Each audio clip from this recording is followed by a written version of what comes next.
একটি পুরুষ মানুষের জীবনে কখন সুখ আসে? একটি পুরুষ মানুষের জীবনে কখন সুখ আসে? আমার তো মনে হয় একটা পুরুষ মানুষ জীবনে সুখী হতে পারে না। হ্যাঁ?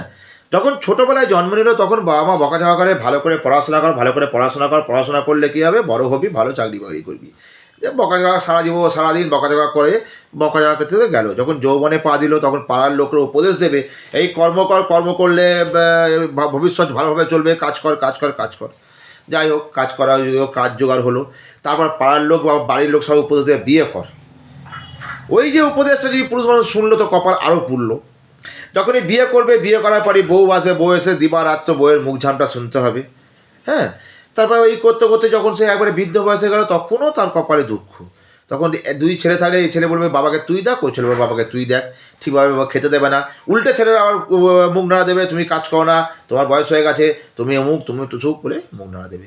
তারপর আস্তে আস্তে একদিন চলে যাবে, চিতাতে গিয়েও তার সুখ নেই, সেখানেই তো বাসের বাড়ি খেতে হবে।